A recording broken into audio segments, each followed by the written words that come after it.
Right, hello, welcome back. It's been a while. As you can see, just sort of off the top of things, we've accrued quite a lot, so we've got quite a lot to go through today. Um, so I'm going to be doing these pickup videos more in bulk now. That's why I've been kind of saving them. The only issue is I've kind of saved it a bit too long, to be honest. This is 2 months worth, so this is pickups for June and July. Wait, what month are we now? I think August. We're in August now. Yeah, we're in August now. So this is the pickups from June and July of 2022. We're in the middle of August currently, so it's getting a bit piled up. So I thought I'd just go through them as they are, and we can see, what's new to the collection and stuff like that. So I'm going to start off with the wrestling stuff. So if you're here for the wrestling DVDs, we can get this out of the way, and you can leave. So yeah, like I say, it's been a busy one for pickups and stuff recently. Mainly because my birthday is actually in June, so obviously I've bought myself a lot of birthday presents, and people have given me gifts, and I've gone out and got the DVDs and stuff that I maybe usually allocate myself budget wise, for my collection, because I like to get a few DVDs a month, as you guys know. So yeah, firstly is WrestleMania Monday. This is quite an old release, well, 2016-ish. It's just obviously it's if it's about, well, you know what it's about. It's the Monday after WrestleMania, Monday Night Raw after WrestleMania, the kind of highlights and things of that. 2017 it came out. I remember when this came out, I was going to pick it up right away, but for whatever reason I didn't. And I've never really been able to see a good deal on it since. And I saw it on Blu-ray in the shop. I think this one's from CEX. You can tell by the kind of shit that I couldn't get off. I saw a good deal, so I was like, you know what, I'll grab it because I don't have it. Secondly is Brothers of Destruction Blu-ray. Again, crazy that I didn't have this when it came out. I believe this came out in 2014. Yeah, documentary following the Brothers of Destruction specifically. So it doesn't follow Kane and Undertaker from when they debuted. It specifically follows the Brothers of Destruction from when they debuted as a tag team in like 2001 maybe. I can't remember which year they actually performed. But yeah, it's got a few matches, compilations, stuff like that. I'm sure I own all these matches elsewhere on other discs and stuff like that, but it's just nice to have the collection. This is a DVD that I borrowed ages ago from one of my friends when it came out. I believe this came out 2012, 2013 sort of time, 2011, fair enough. I love Randy Orton. He's one of my favourite wrestlers, so I have seen this before. I've seen this on the network, but I've just never owned it. So again, I saw it in the shop, and I was like, yes, I'm getting that. Similar situation to this one as well. John Cena, My Life. This is a very old one. I believe this is 2004, or no, it'd be 2006, I think, 2007. So yeah, pretty old. I remember when this was out when I was a kid, and you're a kid, so you don't really have disposable income.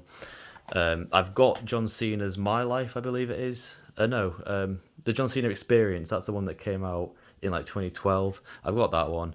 But weirdly enough, I mean, considering John Cena was like the poster boy for a good 10, 15 years there, he doesn't really have many DVDs.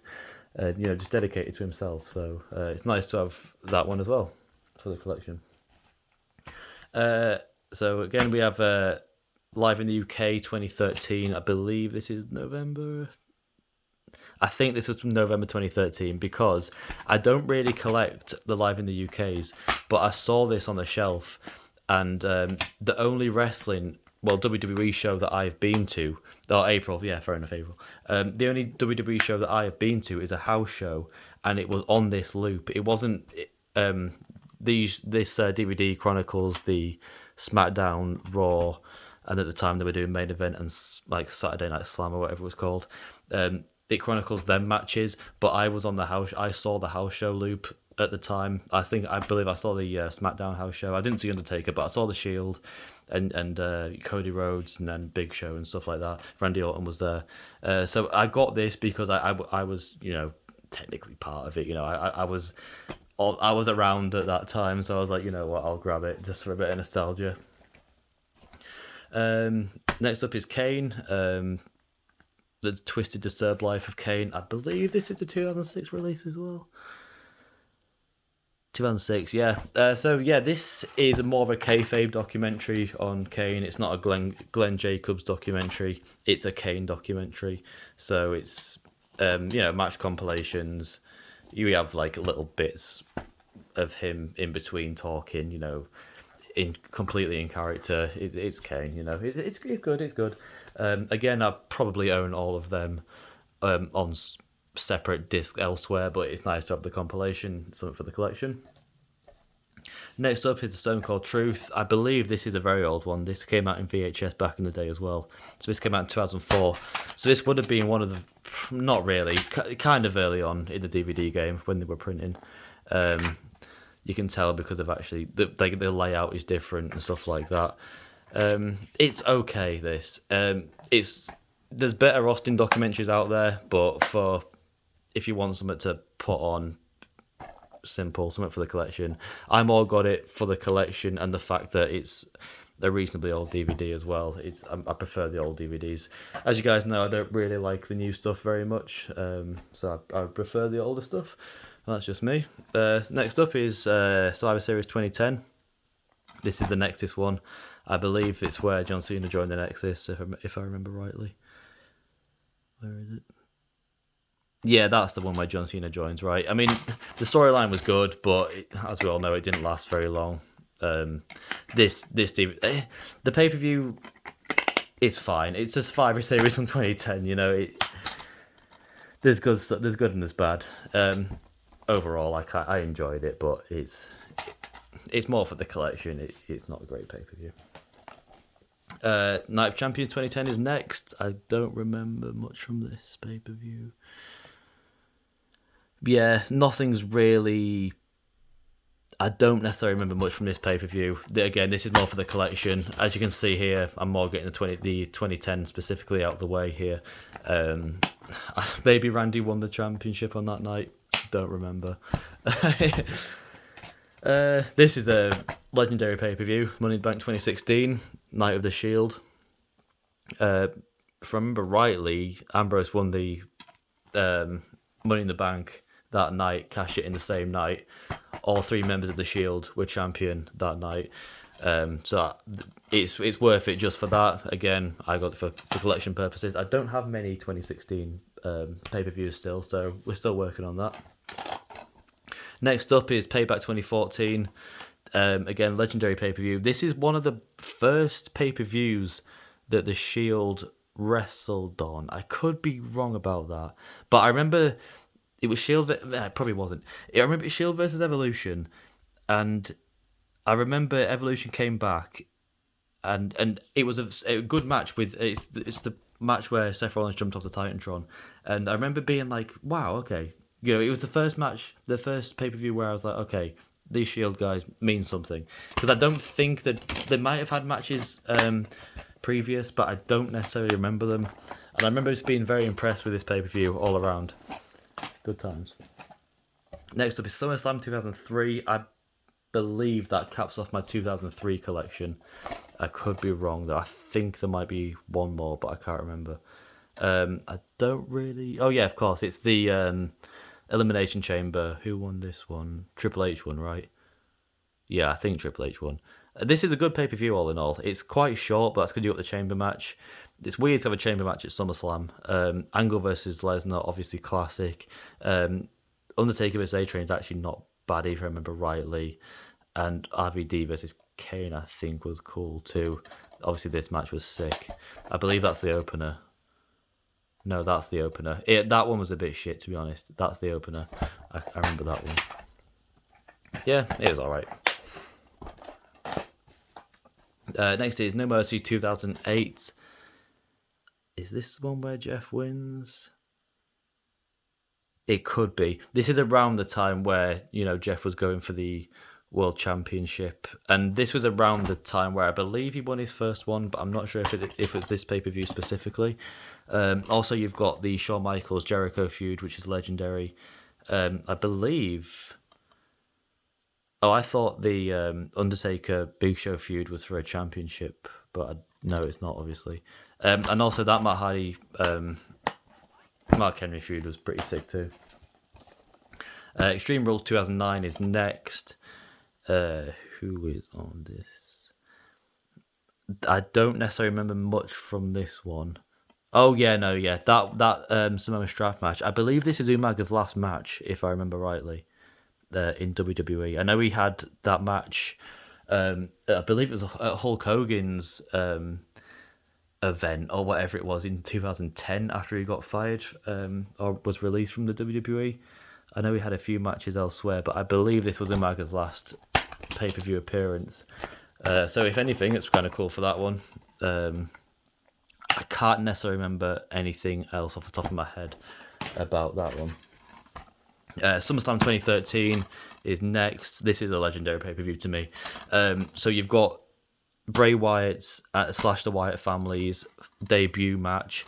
You've got John Cena versus Daniel Bryan. Obviously, this is when John Cena had something wrong with his elbow. I know his elbow was really swelled up. So Daniel Bryan, I believe this is when he came up with the running knee for a finish instead of using just the label lock. Great match. Lesnar versus Punk was awesome too, and also Christian versus Del Rio. This is just classic pay-per-view to me, like, to be honest. I know it's like new still, well, reasonably new, not really. But yeah, absolute classic pay-per-view. I mean, the turn at the end we all saw coming, but yeah, classic stuff.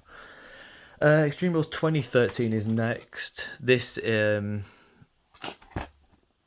yeah, so I'm way off with that Shield. With the Shield, that being the Shield's first match in 2014. If the Shield already have all the belts in 2013, I remember that Ryback John Cena match being okay. 2013. Yeah, this was Lesnar's first. No, it wasn't. Lesnar came back the year previous, didn't he? I don't remember much about this then, to be honest. I kind of remember the John Cena Ryback match. Sheamus and Mark Henry. I remember not being too blown away in general with them. Yeah, I mean, there's not much else to say. I was really underwhelmed with the Lesnar Triple H feud in 2013, so I kind of tried to push it all to the back. And next, that's done with pay-per-views now. So next is documentary about the Sheik. It's called The Real Legend Sheik. Great documentary, really great documentary. It's not a WWE affiliated documentary, so I don't think WWE really appreciate the Sheik at all, really. I don't think they understand. I think they understand. I don't think they want to be affiliated with the Sheik, right? Because it's the Sheik. But yeah, it's funny stuff. You learn a lot about the history of wrestling and things like that. I'd recommend it. So next up is the Triple Movie Collection. So I do try and collect all of WWE home videos as well. It's a bit of a meme, and the shit films, I know, but it's pretty funny to have them all. I know this is not necessarily the original releases either, but at least they appear in my collection. It'll do for now if I can get them out. And I always like WWE's packaging for their DVD releases. You know, it's a very WWE layout. You've got the triple. It's almost like a WrestleMania, like, if you know what I mean, with a bigger book sort of thing. So yeah, first is The Chaperone. I've not actually seen any of these films. I've seen a bit of The Chaperone and it was kind of shit. Yeah, you've got Legendary and Knucklehead too. I mean, they are what they are, right? It's literally WWE films. You kind of get what you get. So yeah, that's it in terms of wrestling stuff. So next we'll go on to DVDs, Blu-rays, and sort of what we've got here. So the first one I've got to show you is Sarah Vaughan, I always call her, but I'm not sure if that's how you pronounce her name. It's basically just a compilation of jazz, divas as they call them. It's quite apt as wrestling, I don't really think diva is the right way to put it. They're more, women from like the olden times who sing jazz. And it's nice stuff. It's nice for the music collection. I like it. Not for everyone, but what is, Next up is Babylon. This is an English film. It's quite a cult classic sort of thing. For American viewers, I don't know how you describe it. I kind of say it's like 8 Mile, but English, and it's that is a very basic description of the film. It's a lot better than 8 Mile, and it's not really about. Well, it is, but yeah, it's a cool film. I'd recommend it. Killing Joke is up next. This is more what Americans know about probably. It's The Gathering. I don't know if anyone knows Killing Joke. This is their set from The Gathering of the Juggalos in 2014. What does it say? Maybe it doesn't say. Oh, 2005. Fair enough. Fucking years ago. Yeah, I thought it was older than that. Yeah, I mean, if you don't know Killing Joke, it's new metal kind of shit. It's Killing Joke. Next up, I think that's it for music. Yeah. Next, then we've got The Matrix. I got this day of release. That fucking pisses me off every time. I'm gonna buy a new one at some point, a new cardboard thing, because CEX, man, I'm telling you. No, actually, this was a this was CEX. Yeah. God damn. Yeah. Matrix, good film. It's not as good as the first one, obviously, but I liked it. I think Neil Patrick Harris was a good choice for the bad guy. I kind of saw it coming, sort of towards the middle. I was like, wait, yeah, this guy's being a bit too nice, if you know what I mean. You can kind of just see it coming, but yeah, it's The Matrix. It's a good film. Next is, I'll do these two now. These two, I've tried and collect everything sort of Jackass related, CKY, Steve-O, anything, Big Brother. And these, I've used to watch Wild Boys back in the day. I've got Viva La Bam, I've got them all, but I've never actually seen all of Wild Boys. I've still not seen all of season 4. Is it 4? Maybe 3, whatever this is. Yeah, season 4. And weirdly, these 2 DVDs are getting very hard to come by. You can't come by the first series anymore. Like, I'm sure you can maybe somewhere, but I can't find it. And not for a good price either. So I thought I'd pull the trigger on these both now. I can't remember what I paid for them, but they are becoming pretty sought after, especially after Jackass 4 has just released. So I thought I'd get them now. Next up is Big Bang Theory Series 1 and 6. I'm not a big fan of how they've packed these in. I would prefer, look how they've done it. It's literally just DVD, and then these, and more DVD. I'd prefer, I don't know, something like how the WWE do it, or like how these do it, little things, rather than, but, yeah, it's whatever. I mean, yeah, it's Big Bang Theory. You've seen it. Adds to the collection. Next up is Star Wars: The Force Awakens. A bit of a funny story about this one. I was ordering 1 or 2 things online. I can't remember what I got with it as well. And I stupidly thought this was the new one. And I thought, oh, that's cheap for the new one. And it's not. But yeah, it's okay. It's still like a game. It's fine.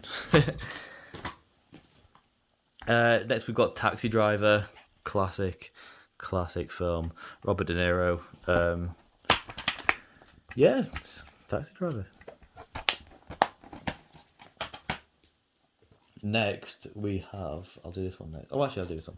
We've got Jackass Volume 1. Cool story about this one is I didn't think that... Because Jackass Volume 2 and 3 I already have, and they follow this format of the American flag, Volume 1 logo. But I couldn't ever find Jackass Volume 1 that was formatted the same. It was the re-release I could find with the silver packaging. That's the only one I could find. So eventually, I mean, I do have it in the collection. I've got like a big Jackass collection with all the films and all the volumes. So I've got it.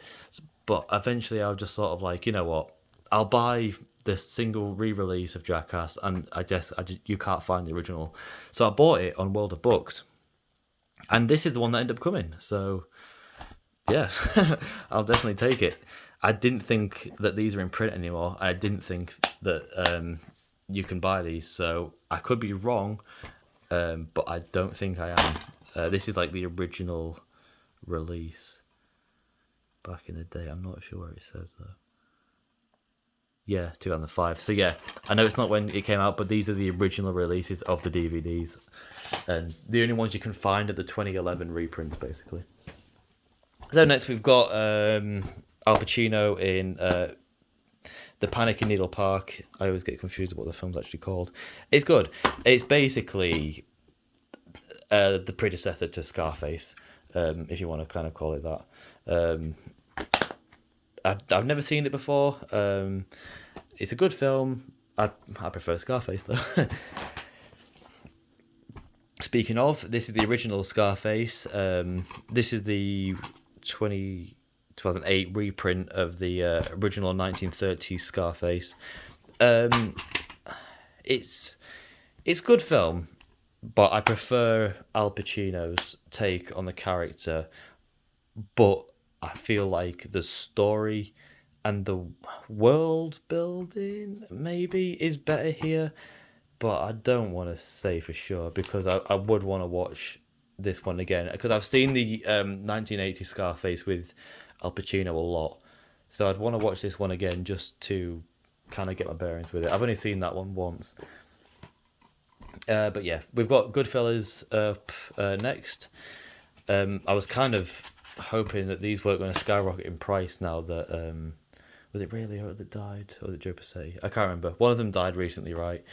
And I was kind of waiting for them to skyrocket, but these DVDs are in such they're so oversaturated that I don't think they're really gonna go up in price just because one of the actors has died. But yeah, it's a very good film. Very good film. I like Goodfellas.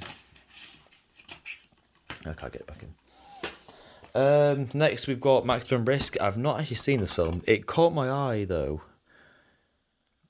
because I can't remember where it caught me. I think it just looked cool. I think it's just literally one of them, and it was cheap. I can't remember who's in it. Oh yeah, no, Jean. Yeah, it's literally Jean-Claude Van Damme. Yeah, I mean, I was sort of like the cover caught my eye, and then I was like, yeah, Jean-Claude Van Damme. I'll give it a go. I've not actually got around to watching it yet, but there we go.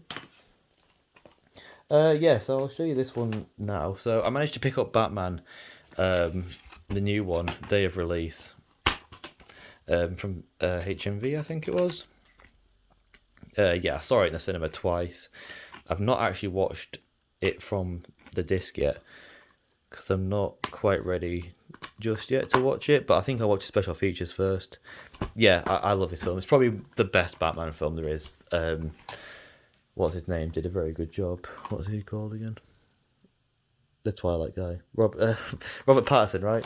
Yeah, he did it. It's sick take on the character. I think he's probably one of the best Batmans we've seen, and I can't wait for him to develop into Bruce Wayne a lot more, and see how the Bruce Wayne sort of character develops alongside Batman that he's already been doing.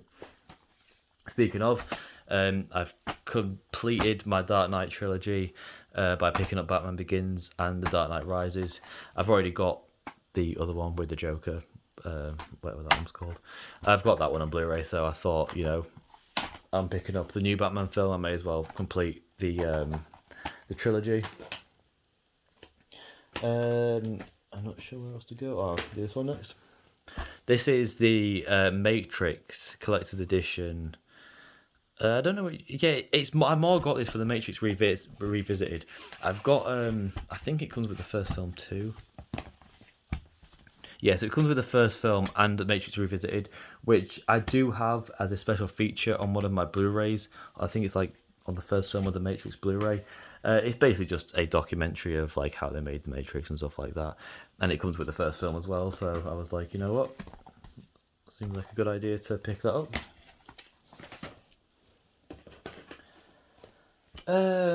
I think we'll go. I'll show you these next. So I picked up Ruby Volume 4 and 3. I need 5 and 6, and then I think I'm caught up. I could be wrong. I'm not sure what series is currently coming out. But yeah, it's Ruby. I wanted to get series 3 and 4, but series 2... No, I did, yeah. I got series 3 and 4. I can't remember when they changed the art style up. I think they changed it up on series 4, right? If I remember rightly. I can't really tell by the front cover. I think it was Series 4 they changed, like, they actually, like, gave it the revamp and it becomes, like, crazy. But yeah, Ruby's Ruby. I love Ruby. Next up, we're nearly done. We'll go to this. I'll show you the Clerks. We've got the Clerks 10-year anniversary. Clerks 3 is coming out next month, I believe. I've not seen Clerks 2 ever. So in this set, you get the 10th anniversary. So you get the theatrical version, you get the first cut, and then that's the bonus features. Basically, that's the film that Kevin Smith wanted you to see, and then the theatrical version is what the studio made him release. They're both. I prefer the theatrical version, to be honest, but yeah, it's whatever. It's Clerks. You're gonna have a good time either way. Then we will go for Road Trip. Oh, Euro Trip. I guess it's like part of the Road Trip universe. It's literally, I call these kind of films the red logo, white background kind of films. You know, the American Pies, the Road Trips. I've got one down there actually. Not part of this video, but American Virgin, you know, shit like that. Old school, I guess we'd call one of them. So I try and collect kind of all of them sort of teenage films with the pop punk soundtrack. I've got a special place in my heart for shit films like this, and yeah, it's it's shit, but it's a good time. This actually caught my eye a lot in the shop, for obvious reasons. The cover is very sexual, but going online and sort of having a quick review of what the film actually was when I was in the shop, this is where 50 Shades of Grey got their idea from, because the guy is literally called Grey as well, I think. I could be wrong though, but yeah, it's just 50 Shades of Grey, like but better, if you know what I mean, because it's like, I don't know, it's older. I've not seen it yet, but I'm sure I will at some point. Go this next. We've got The Crow, Wicked Prayer. So I love The Crow as a character. I've not seen this film yet, but Brandon Lee's take on the character was obviously legendary. I mean, he literally died. He died for his craft. He paid for the sins, you know. But I believe that is. No, I could be wrong. I thought that was the bitch from American Pie, but I don't think it is. No, it is. It fully is. Yeah, that's what caught my eye in the shop. I was like, oh, it's her, and it's The Crow. I'm sure it's shit, but it maybe one of them sort of so bad it's good sort of films. It kind of looks like it, and that's me all over. Is that so? I thought I'd give it a go. Speaking of so bad it's good, Resident Evil. I was with my mate when I picked this up, and he was like, "This is not so bad it's good. It's just bad." So I put it down, and I was like, "Okay, yeah, I'll listen to you." And then I picked it back up again, and I was like, "No, I'll give it a go." There was something about me that was something about it that was calling me. I've not seen it yet. I'm sure I will at some point. It's one for the collection either way. Yeah, this is kind of goes into the American Pie sort of category of films. 40 Days and 40 Nights. It's literally just, it's almost like anti-American Pie. Like, American Pie is about teenagers that want to have sex. This is like the opposite. This is like this guy. He vows he stops having sex, and then obviously that takes the power away from the women, and all the antics that comes across. And his roommate is like, "Oh my god, bro, you're not having sex. Oh my god." It's a weird film. He doesn't make it the 40 Days and 40 Nights. Spoiler. It's a bit boring, but it's fine. It's not as it's not as funny as I'm making it out to be, but it sounds shit from my description, I think. It's an alright film. Next up, we got How You See Me, Now You See Me. Again, if you want to talk about a boring film, I've literally seen this once. I saw it in the cinema in 2012 when it came out. 2013. I remember it being alright. It's just a heist movie, right? It's literally just like GTA 5 set up the movie, which is fine if that's what you want. But I like Jesse Eisenberg a lot. So and obviously it's Morgan Freeman and it's got everyone in it. Look at them all, everyone. So I was like, you know what, I'll have it in the collection. And yeah, last up. No, I'm wrong. I've got one more after this, but I don't have much to say about the last one. Not that I've got much to say about this one either, really. Why him? Um, i if anyone has seen Cuckoo, it's like an English sitcom, I guess. It's literally just this, and but instead of who plays Taylor Lautner, the guy that played the werewolf in Twilight, basically plays the guy that Zac Efron would play, and Greg Davis plays Bryan Cranston's character. It's it's shitness. It's literally just shitness. But it's shitness in a good way. It's almost wholesome shitness, if you know what I mean. Yeah, I don't have anything else to say about that. And yeah, speaking of not much to say, Kentucky Fried the movie. This is more like the sort of shit that like your parents would have watched. And this would have been like edgy as fuck back in the day. Again, it caught my eye because of like the American Pie red logo, white background sort of meme, and I guess it's like the American Pie of the day, but from what I remember, yeah, it's more like a collection rather than like a full-on film. It's more like a compilation. It's more like, to be honest, it's what YouTube is now. It's more just like funny skit, blah blah blah. It's shit, but it's it's kind of good in the same way, you know. But yeah, that is my very long half an hour video of all the pickups that I've done recently. Thank you very much.